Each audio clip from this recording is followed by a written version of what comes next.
Hi everyone, and welcome to Tap Into Your Creativity.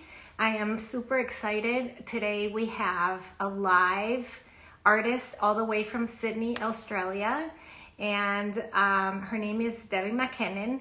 I cannot wait for her to join us today.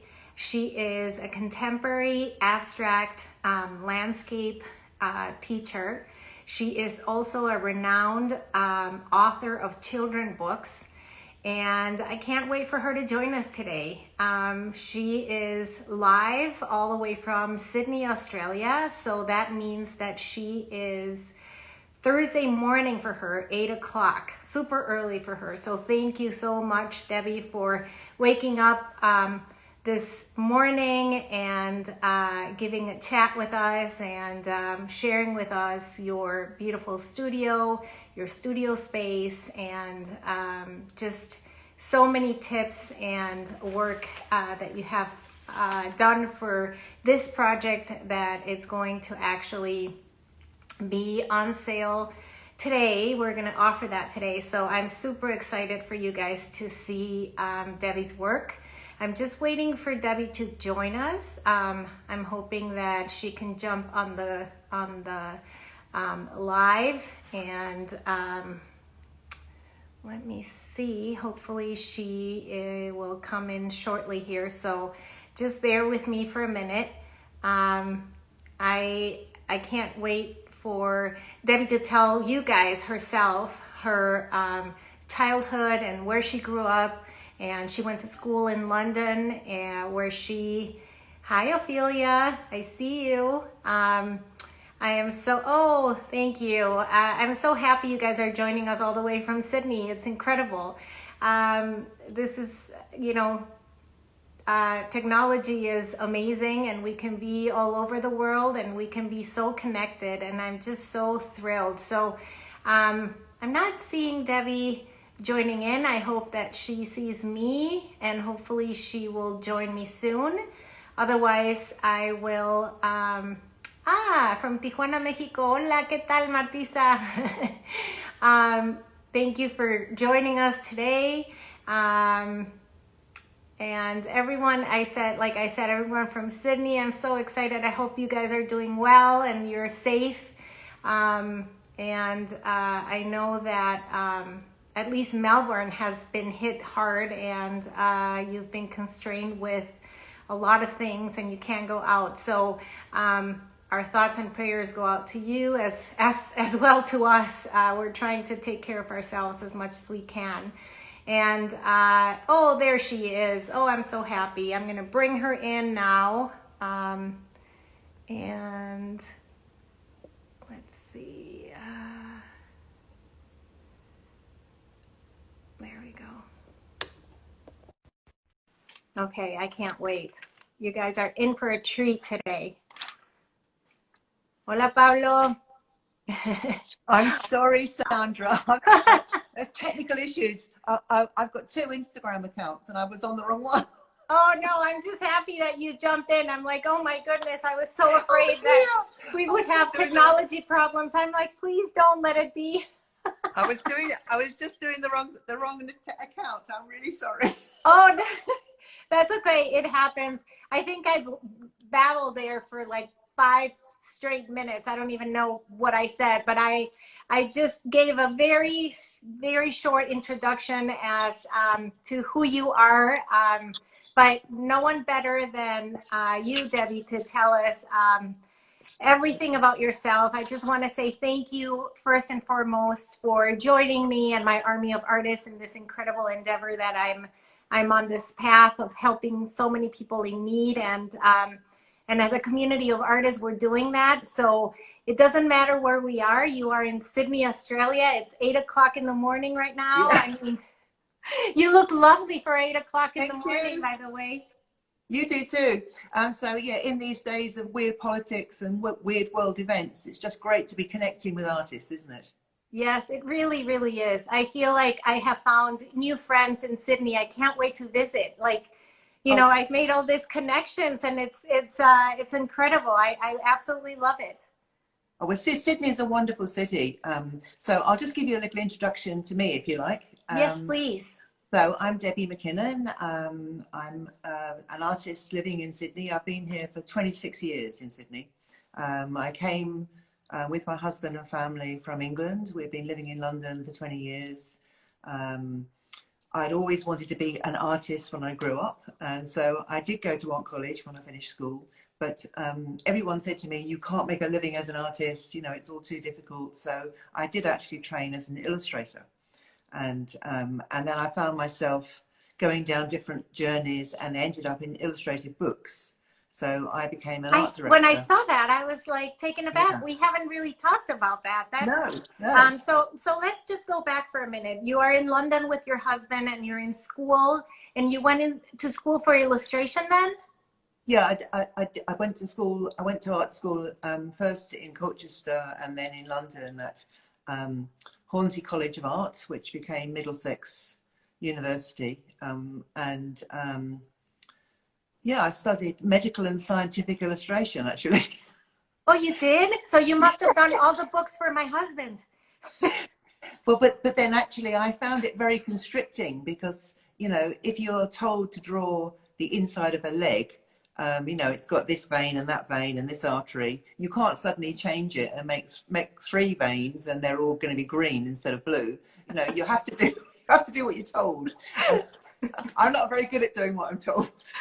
So, oh my goodness. But what a great way to learn your internal organs and muscles and arteries. Oh yeah, I mean, I scrubbed up, I went to operations, I did drawings for surgeons, but it just wasn't satisfying me. It was not imaginative, you know, you just had to do what you're told to do. So I decided. How old were you at this point? I was 21. Okay, wow. But then one of my teachers at college, she was working in illustrated books and she knew I could draw. It was like the dawn of really, you know, integrated big illustrated coffee table books. And so she asked me if I wanted to go work with her in one of the vacations, the college vacations, and I did, and I loved it because I was like literally drawing the whole day, drawing all these layouts, you know, actually drawing them on tracing paper, and then and I decided that's what I want to do. So when I left college, I actually got a job working with that publisher. And you were the director at some point. Well, I mean, I started off, and that was the very, very junior person who did all the cutting and making the coffee. But I did work my way up, and I was an art director for a couple of big London publishers working on big illustrated books. In fact, my biggest book one of my earliest books when I was the art director was a big cookbook for Good Housekeeping Institute in New York. Oh. Yeah. So, and we were traveling to and fro from New York, you know, it all felt like a very glamorous thing to be doing. It sounds so sophisticated. Yeah. And so we'd go to New York and go to the Good Housekeeping Institute. And it was an enormous book. It took 3 years to do that one. It was a huge, huge book. And we were working with the Good Housekeeping Institute in London and the one in New York. And anyway, it was a big learning curve. I learned a lot. And, wow. I can't even imagine. That's a huge intake. Huge. Yeah. And then, you know, I was quite young doing all that, but I kind of loved it. And then later. At this point, were you still in London or were you in Sydney? No, I was still in London. Okay, so that's an easier travel time. Yeah. And then I had kids, and so then I started coming up with ideas for kids' books. So I carried on working. I was always working freelance, and then I wrote a lot of books for kids. So the medicine part was put on hold, and then or in a drawer for a long time, I guess. A very long time. But you know what? That experience of that strict academic training, you know, I mean, it's good and bad. I mean, the fact is I can draw. You know, I mean, I did 4 years of training where we literally drew all day, every day. And it wasn't like this, we go to, you know, college for a kind of an hour's lecture. No, we were there all day and we drew, and, you know, they were exacting. And it was a when can I ask you, Debbie, when you were a little girl, did you always have that that instinct that you needed to draw, that That's it. you were that kind of kid? I was, and I mean, I didn't come from a well-off family, but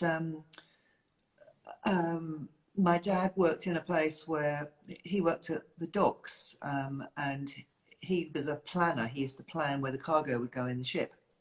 So he'd bring home these big pieces of paper, which had drawings of ships on one side, the hold of the ship, but it was blank on the back. And so there was this stack of paper in the hall cupboard, and if I wanted to draw, I'd go and take some of this paper and I'd draw on it. So there was always paper for me to draw on. I didn't have many art materials, but you know, what I just managed with what I've got. And obviously, it sounds like your parents were supportive of that. My mum was very supportive. My dad never understood why I wanted to draw. I'm sure now he's very happy that you chose that. Sadly, my parents are long gone, but I don't think he ever really quite understood it. But, so, you know, but the interesting thing is that drawing's always been a bedrock of my life, and actually, it's where I've always gone to in difficult times. And I've kept sketchbooks all my life, and so now let me do a little pause, because you said on difficult times. Now, with the atmosphere that we are in, and with the COVID and the restrictions that we have, are you finding yourself with the same freedom that you had before? Are you limited? How are you feeling with that? Well, interestingly, when it first hit, the whole COVID thing, I mean, before the COVID thing hit, we had the fires here. That's true. Australia, just like you in California, we had the fires hit here, and it just felt awful. The beginning of the year, at the end of last year, it was just shocking. The whole country seemed to be on fire. I felt the government was doing nothing about it, and I was really miserable. And I found that very, very hard. My son's a part-time firefighter. He was going away. The whole thing felt awful, and I felt quite sort of unable to work at the end of the year. But then on New Year's Day, we'd had probably the worst New Year's Eve ever, because we just weren't in a good mood. New Year's Day, we went for a walk at the coast, and my husband Mike, he could see that I wasn't in a great place, and he just gave me a piece of paper and he said, "I think you should make a drawing." And I was quite reluctant to do it, but I thought, oh, all right, you know, okay, if I have to, I will. So I made this drawing up on the coast, and I found myself completely absorbed again. So I had half an hour of just sort of doing this drawing, and I thought, this is it, I've got to do this. And so this year I made that pledge on that day that I will draw something every day this whole year. And you know what? That's carried me through all this hard time. So whenever I haven't felt like doing much, I thought, no, I've got to be accountable. I've got to draw something. So I came home that day and I set up this new account, the one that I was on this morning by mistake, where I literally post the drawing every single day. And sometimes they're great, sometimes they're not so good. But I've kept myself accountable by making that pledge that I will do one every day. And you know what? It's just a lovely little routine. You know, sometimes I spend all day drawing, and sometimes I spend 10 minutes. It just depends on what I'm doing on that day, but it's a wonderful discipline, and it is a great solace. You know, I can go off and I can scribble something or just get lost in it. I think it gives you that freshness and continue to, you know, to be in that spot. Like I would talk for myself right now. I'm in a spot where I haven't been in my studio that much, and there's always that question: can I paint? Can I actually do it? You know, you know, it's that struggle that we have within ourselves. Do I even know how to go for it? And it's this struggle that if you don't show up every day or every other day into your, you know, your space, you lose the confidence that you can just go at it. So there's something to say about even doing a little doodle on your sketchbook. That's it. It's just, if you feel things are difficult, just do something really small. But the little small thing that you do every day adds up. So, you know, I'm currently on day 274. Oh my goodness. I know. I'm so proud of you. I record it every day. So there's 274 drawings I may not have made if I hadn't made that pledge. And so, you know, the quantity of it is actually quite fantastic. And it's also, it's taken me down some really interesting roads. I don't have to finish something into a body of work I'm going to exhibit. It's quite freeing. It's I can do what I like. It's for yourself. You're doing it for yourself.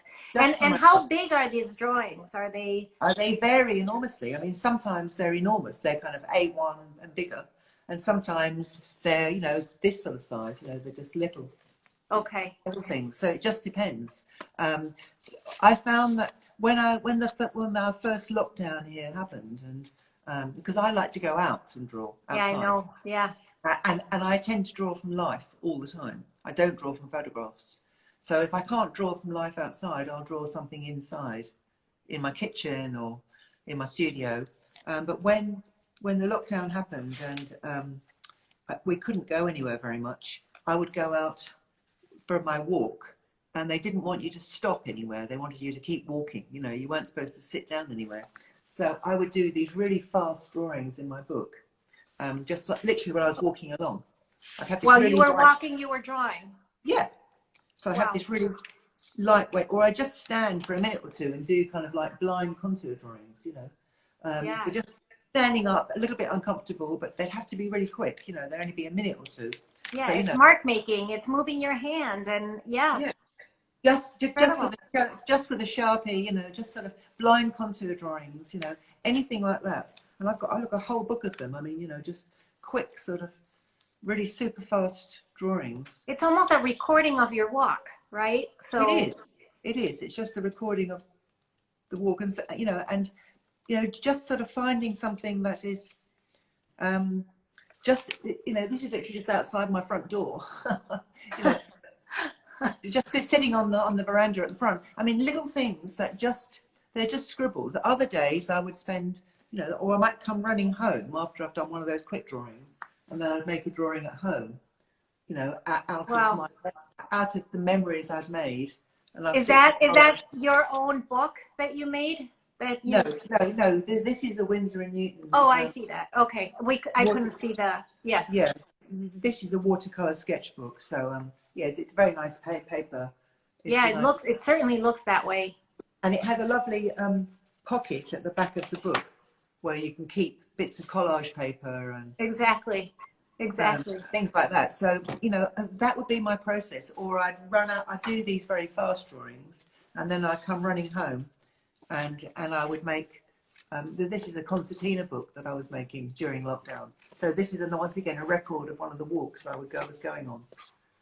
So you know, it's amazing because it's mark making. It's fast, and it's really not thinking but reacting. Exactly, and then I use those reactions, and then I paint out stuff with a negative space. And I can see that. The whole story of my walks. I love it. It's a recording of what's been happening, and now you have it in paper. And you know, it seems to me that, you know, we always think that we need to be in a studio, on a wall, or on a floor, or whatever.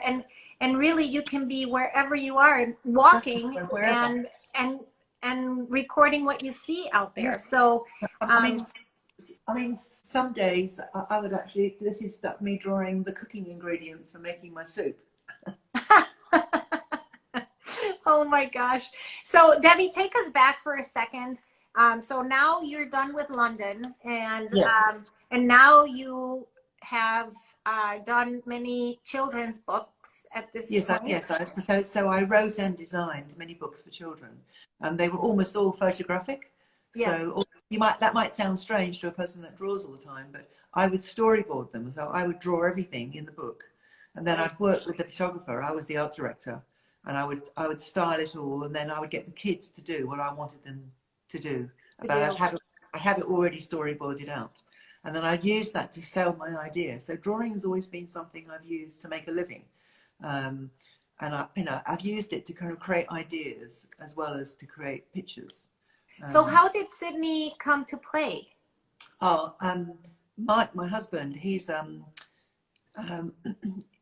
was an art director for a London design company, his own design company, and he was sort of interested in the idea, we were interested in the idea of living somewhere else, and an opportunity came up for a job in Australia. And so he came over and he said, look, why wouldn't we? So we all moved here. And he became, his company was then bought out by an American company actually called Landor.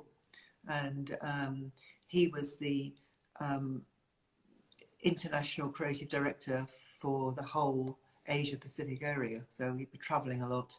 But in the last 3 years, he decided he'd had enough of corporate life.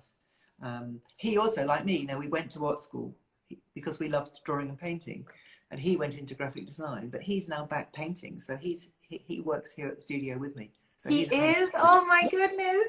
Maybe I have to interview him next. He's a wonderful painter. And he's also writing a book. So, we're busy. I mean, Thank God. Yeah, thank God. So 24 years ago, you've been now since you moved or so. Yeah. Did you decide at that point, I'm going to throw myself back into drawing? When did that happen? And when did you decide, I have enough knowledge now to become a teacher and a coach? Well, I didn't work it like that. I came here and I had to find new opportunities. And I was still doing books and sending them back to the UK for my publishers in London. They were kind of packaging companies, so they were selling books around the world. I had contacts here in publishing as well, and someone I knew told me that there was a design college looking for someone to teach a module on publishing design. So I thought, well, I could do that. So I went and did that for a while, and then they found out I could draw and that I was an illustrator. And so they said, would you like to teach drawing and illustration? And I thought, yeah, why not? And I always like to say yes to opportunities. And so I ended up staying there for 15 years as a part-time lecturer. And yeah, I learned a lot about, teaching people, and because I didn't know much about it in the first place. So what were you lecturing in? What were you lecturing? I was lecturing in drawing and illustration, and then also the history of modernism and how that applied to, the idea of drawing and painting and drawing for design. And I was teaching these people, some of the students, and some of them, unlike me, hadn't gone to a design college because they love drawing and painting. They'd gone because they love computers. It was a different kind of attitude. And so they weren't necessarily talented at drawing. And so I realized that some of those people did better when they actually used their opposite hand, for example, to draw with. And I thought to myself, you know what, I should be drawing. And I started drawing with my opposite hand. And I thought, yeah, this is good because I've got this strict academic training and I kind of want to put it on one side. Because I think a lot of people don't know that it is so important, especially in non-objective work, to experiment with your whole body, and where the part where you feel most uncomfortable would be on, if you're righty, then it's using your left. Go to that uncomfortable spot and live there, because you might love it. Exactly. So that made me think, I should be drawing more. I'd always drawn on holidays in sketchbooks, and I thought, no, I've just got to start doing more. And I took myself to a couple of art groups, and I just thought, I just loved it. I mean, and the light in Australia and the kind of colours here was so interesting to me. And I just thought, I just want to paint. So I just decided I would do it. And a friend of mine and she wanted to paint too. And we were both frustrated at painting at home and making a mess everywhere. And so we just went out one day and said, look, we're just going to go and get a studio. We're not going to ask permission. We're just going to do it. And we found this really old apartment behind a butcher's shop, which was disused. It had squatters in it. It was a dump. We looked at various places, but the real estate agent said to us, oh, I have got this other place, but you won't like it. It's horrible. We said, no, we want to see it. When we got there, it was really horrible, but we said, we love it. And can we have it cheap? And they agreed to let us have it cheap. So we went in and cleaned it and got the window fixed, and there was a hole in the floor. Someone had lit a fire in there. The walls were all black. It was disgusting. But we fixed it all up. and that was my studio for 9 years. Wow. And then 7 years ago, I moved into this current studio. So this is, which is another kind of great opportunity that popped up. So it's an Well, old. I'm excited because you're going to show us around. I will show you around. Yes. So I think this is the time, Debbie, if you want to take your phone and show us a little bit of, around your studio. Sure. And there we go. Right, let me just turn this around. Perfect. So, right. So this is a big painting that I've been working on recently. Oh, I love that palette. Yeah, the palette's great, isn't it? It's fabulous. So it's called Once in a Golden Hour. So it's quite a big painting. So I've been exploring a lot of flowers and plants this year. So I've been doing an awful lot of, I'll show you over here first. I've been doing a lot of flower drawings. So, just exploring quite loosely what flowers can do. And so I've been doing a whole load of that. And then, exploring some ideas with just one kind of plant. So I've been looking at poppies. Yes. And then, looking at different mark making and different colors. So I've got a couple of poppy paintings for you. I'm so excited. We need to talk about them. Yeah, I will. At some point. These are some of my mark making sticks that I work with. And did you make them, Debbie? Did you make those? I've made all these, yeah, from things I found. Can you show us how long are they? Oh, they're pretty big. I mean, let me just. So yeah, oh, it's very long. Look, oh wow! I can be drawing on the wall or something with it. It's long. I can draw on the floor with it. So I've then been trying to push my flower things into more abstract pieces. I've made a book. This one I have made myself. So I've just I've just been doing this. So this is sometimes I have to start here. Yes. And then bring myself back to here. This is how I work. So you inform yourself by just going loosely and then moving into more detailed work. Exactly. Well, and trying to move into more abstracted work. I have to have a process of breaking it down. And I see collage and maybe some. So this has got oil stick, pastel, collage, different pieces of paper. I've repurposed paper. This is another thing you can do at home. Find old books or old catalogues and then work over them. I mean, you don't have to go out and run around and find incredibly expensive art materials. It looks like is that acrylic? It looks like almost ink, kind of. It's a lot of ink work. Yeah, ink. Okay. It's ink. It's not acrylic. It's ink and pastel. It's drawing with ink and pastel. Okay. And then using washes of ink over it. Yeah. And you like the oil pastel because they are so alive and they have that incredible texture. They're so alive. So this is Mike's studio in here. A little peek in there. Oh, yeah. Here's my desk, which is always a big fat old mess. There's always stuff everywhere. That's kind of how I work. I'm working on a big. I'm working on a series that no one's seen these yet. Wow! Look at that. These are some abstracted landscapes that I'm working on. So I'm going to turn these into a book. So they've got two sides. I've worked on both sides of the paper. Yeah. How are you going to bind it? Oh, I've got a way of doing it. I can't explain it offhand, but it's sort of it's all done with sticky tape and stuff. So you don't stitch it? I'm going to do it with double-sided tape. Okay. So actually, this is like a piece of paper I've been working on, the background. So, but actually, I quite like some of the marks, so I'm going to keep some of that. Yes, you should. And I may repurpose that into something. These are some little bits of. This is an old catalogue I had from an art show in Istanbul, and I've been drawing on top of it.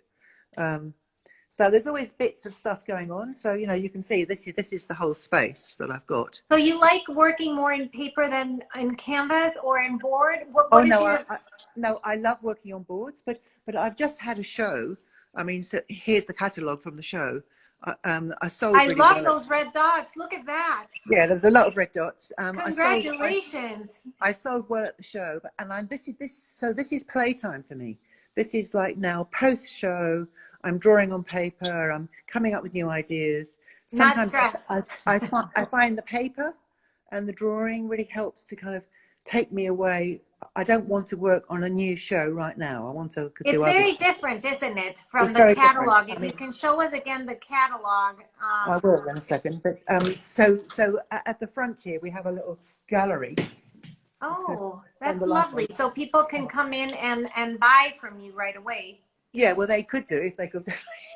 We didn't have quite as many restrictions. So, you know, so these are the kind of works I do on board. Those are your landscapes that you take your boards to the coast and you sit outside.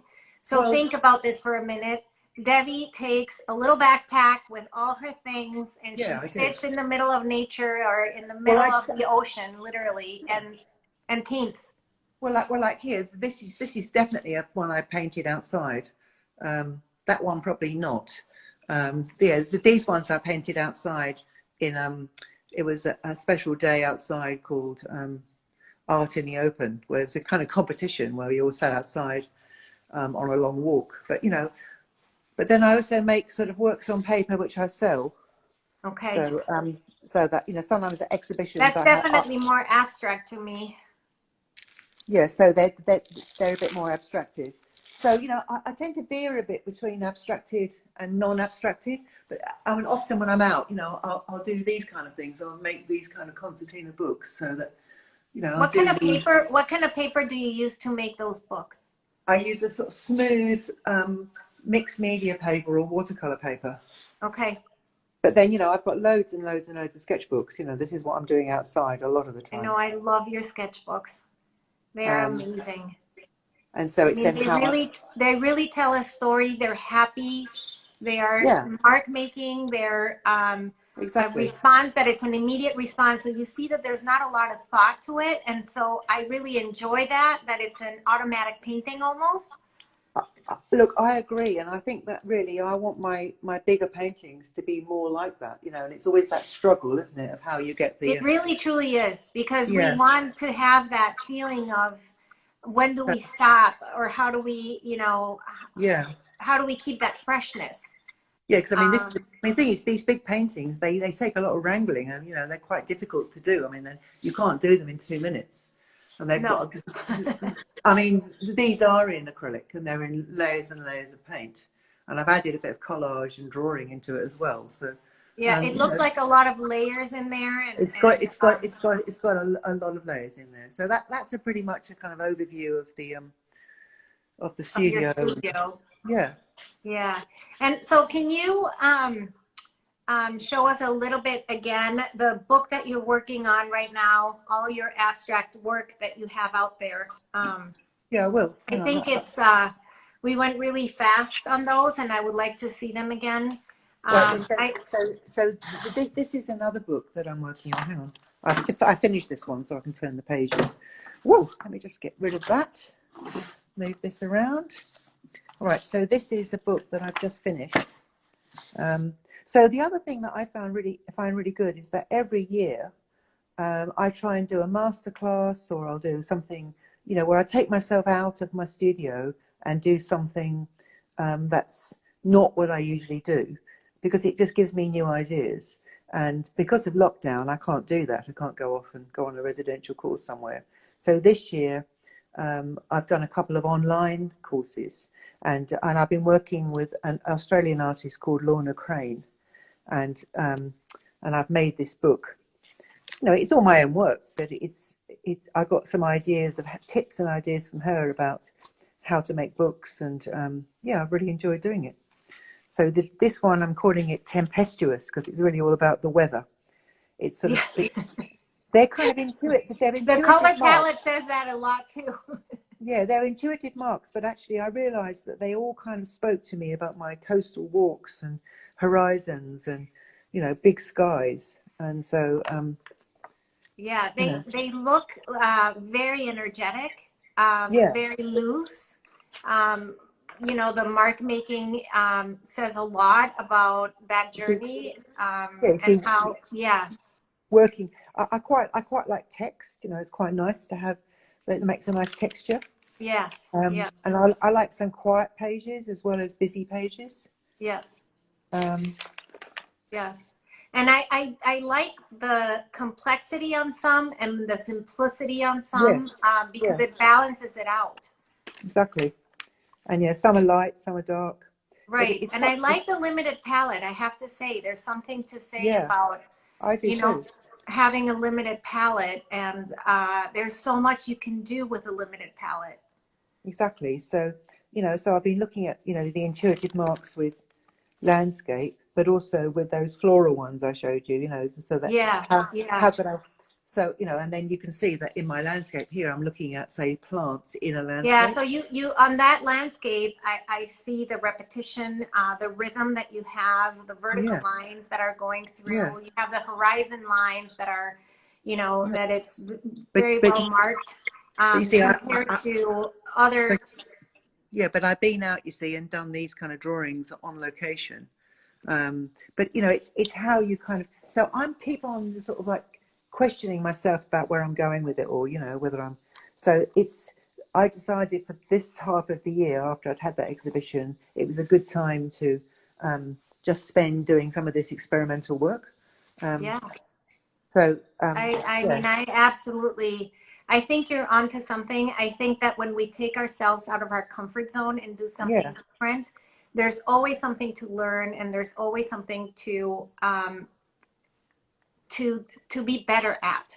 And exactly. so, right now you're just playing around. You cut things. Nothing is, No, nothing's too nothing is precious. is a forever thing right now, right? No, Everything's a play. Everything's in play. You can cut things everything's out. in You play. can, Exactly. um, And you see, one of the dangers I think about doing work that's always the same is that I mean galleries like it because then it's predictable.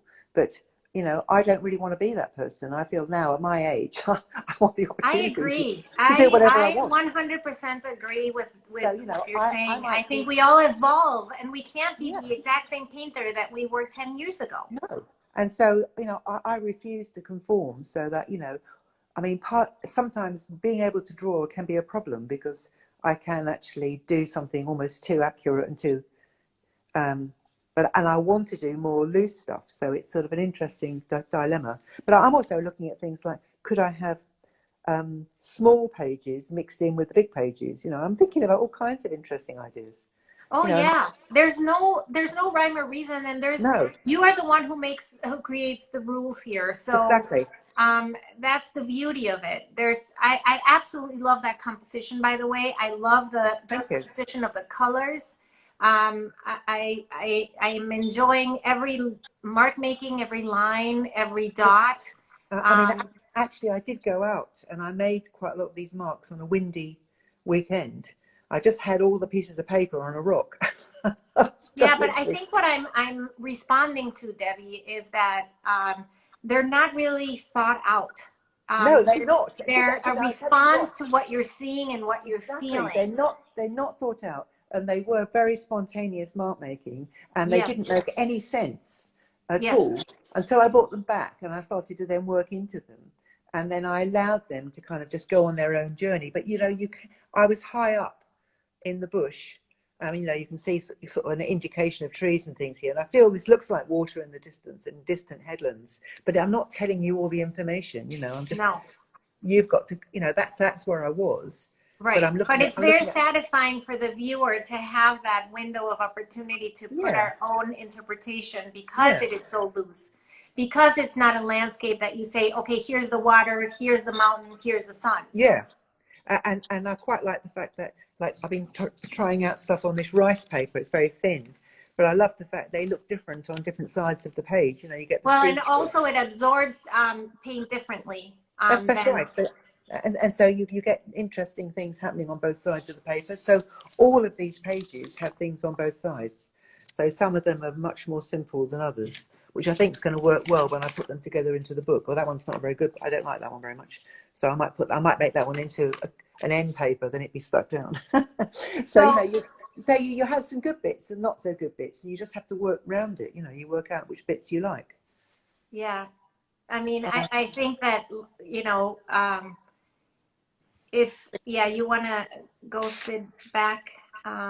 Or are you showing us? Are you going to I was do a just showing you, demo? so like, you know, like I Yeah. also do like charcoal drawing. Sometimes when I'm out, you know, so like once again, these, it doesn't matter to me.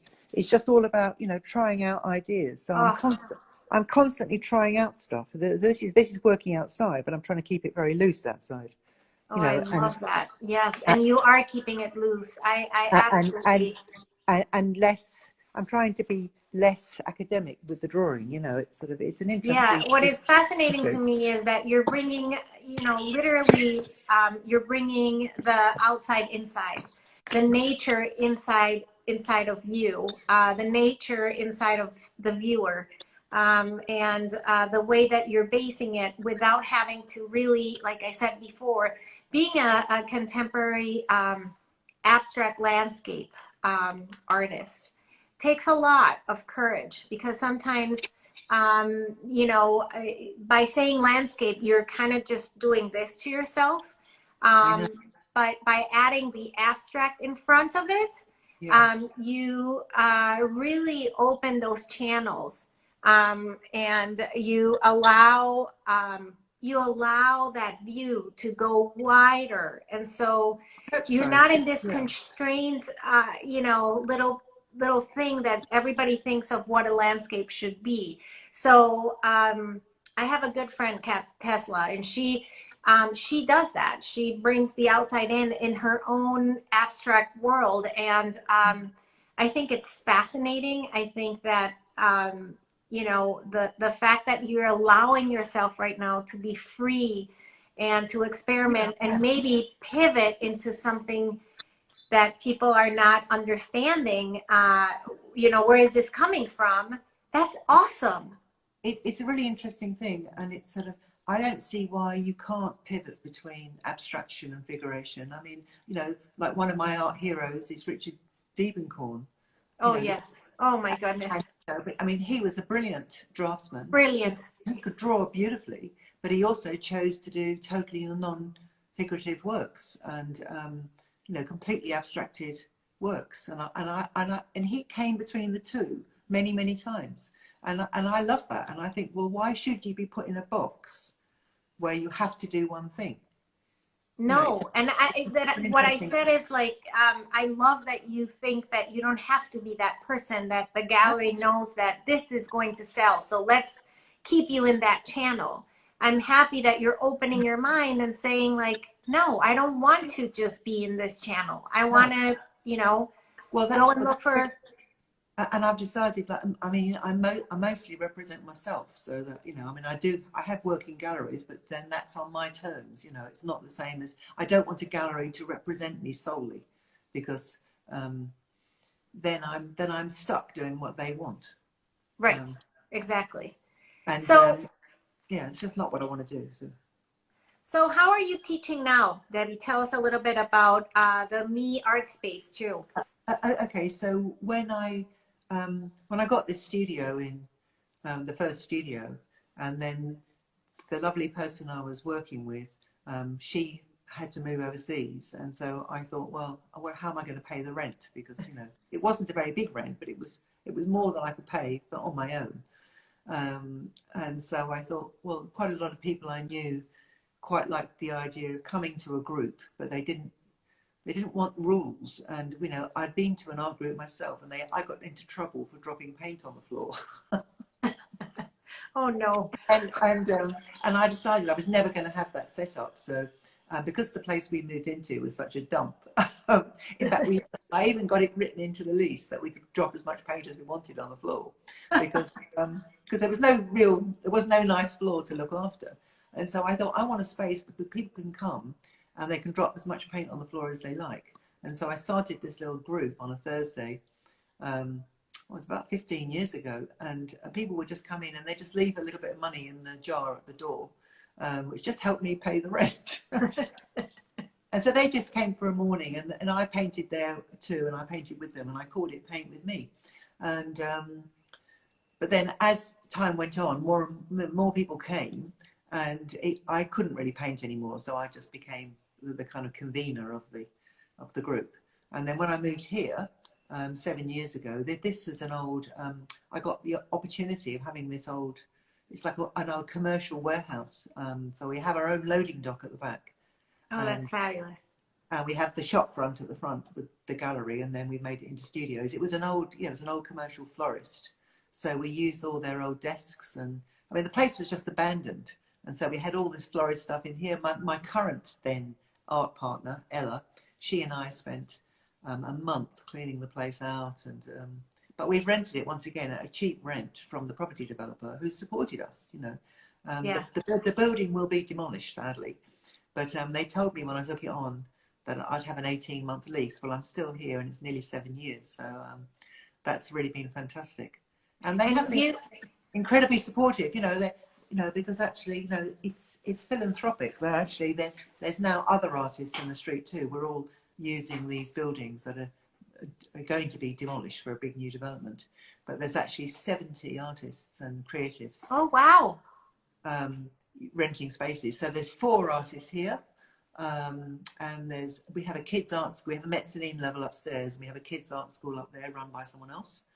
And because Mike was working, my husband was his expertise was a branding consultant. He came up with the name Me for the gallery. And, I love it. And the mission statement is, you know, where it's a place where me becomes we, so that, you know, we do things together. You know, I've welcomed people in. I've rented the gallery out many times to local artists to have exhibitions. Yes. And you've been so generous on your YouTube channel. I mean, you really also, you know, teach a lot, and, you know, you've been very open and very generous with your teachings. And I think that people value that so much. Look, I think in lockdown, I felt it was the right thing to do. That people couldn't come to things, and I thought it would be really nice to offer a few things for free. You know, we shouldn't always I find that pay for things, and I think it brings you it brings loyalty and people who kind of enjoy seeing what you do. And you know, it's incredible, this journey, what has shown me through our community of artists, that everyone is so generous with showing their techniques, their process, their way of thinking, that we all have struggles, that we're not perfect. You know, I think that talking about it makes us human. And I agree. I mean, and everybody has bad days. Everybody has days where the work looks rubbish, or they had to paint over it. You know? I mean, and I always think to myself, okay, that was a failure. You know, I might have kicked the table and sort of said a few. So if you had 3 tips to give to beginners, okay, what so would it be? It would be keep it playful. You know, try doing something crazy like me with my mad sticks. You know, do something that sort of gets you out of your comfort zone. Don't feel there's a right and a wrong way. You know, just explore. Be playful. Secondly, don't feel you have to do too much. You know, like I said, if you did 1 10-minute drawing a day, at the end of the month, you've got 30 drawings you didn't have last month. At the end of 2 months, you've got 60 drawings. And, you know, you're going to improve, aren't you, if you do a drawing every day? You're just going to. Yes. Thirdly, read about artists. You know, if you can't get access to books, you know, the internet is a brilliant thing. You can read so much on the internet. Read about their practices. What do they do? How do they do things? You know, don't copy what they do, but learn from them.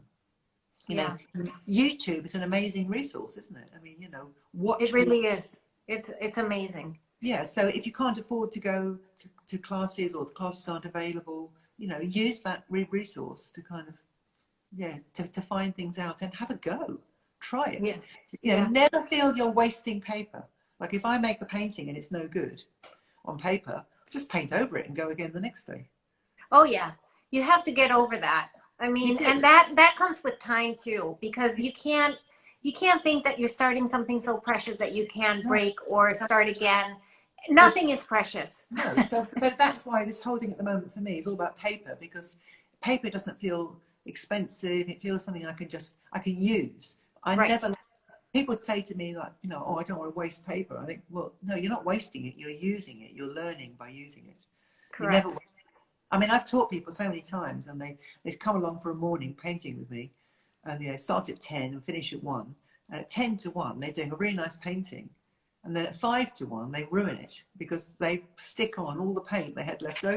That's been me. I know. That's been me many times. You know, they go, I didn't want to waste the paint. You just totally ruined the painting, you know. Sort of like, Exactly. for a tiny bit of paint. I know. So, Debbie, do you have the paintings that you have done for the art project? And I just want to say that my COVID project, art project, Tap Into Your Creativity, is every artist that has participated is doing an original piece of artwork, and then we're selling that. So we're asking $350 for one of Debbie's paintings. I've made 2. So one will be for Feeding America. Yep. 100% of the proceeds will go to Feeding America. So please, please, let's sell this today. You can private message me or Debbie, and we'll take it from there. But please help people in need. And then this other one, and we don't know which one is which, but one of these will go to the food banks in Sydney, Australia. Yes. So let's get them both sold today. So look, I just put this. I think they need to be float. I'm sending them unframed, but I popped this one in a frame just to show you how nice it looks when it's framed. Yes, and, it looks phenomenal. They're just on lovely watercolor paper. It would just be kind of floated in a frame, and it's just exploring my poppies that I've been drawing for weeks. It's beautiful. I love the palette. I love the passion more than anything. So you guys know, with $350, we are feeding 3,500 meals. 3,500 meals. That's wonderful. Yeah, so just think how many people you can help. So I really hope that you can private message either Debbie or myself and buy this painting today and help all these people. So I'll post them both later today on my page. Perfect. And I think it's also a poppy has got a beautiful symbol. You know, it's a symbol of kind of spring and hope. It's also a symbol of remembrance, and I think it's got some very nice messages for today's world, don't you? It does. It you know, it's rebirth, it's renewal, and that's what we're working on. And we just need this beautiful little flash of color on a gray day. You know, it's sort of it lifts your spirits, and it lifts your spirit. There is no doubt, and we have no more time left, unfortunately, but. If you guys have any questions whatsoever, please shoot them out. We will make sure to return your questions as best as we can. And Debbie, I can't thank you enough for coming and joining me on the other side of the world. I'm just about to rush off to run a plein air workshop this morning. It rained in the night. Actually, now it's sunny. And so I won't be answering questions this morning. But if you've got any questions, I'll go back and have a look on my feed this afternoon. Yeah, just throw them to me, and I will make sure that I try to answer as best as I can. And again, I'll post the paintings. Yeah, Sandra, beautiful to have a chat. It's been delightful to connect with you and your followers. And you know, I'm just to everybody, just stay creative, do something fun, and have a bit of play with it. Yes. Thank you so much, Debbie. And buy that painting today. Remember how many people we're helping. Yeah, exactly. Thank you. And we'll see you soon. See you soon. Bye. Take care. Bye-bye.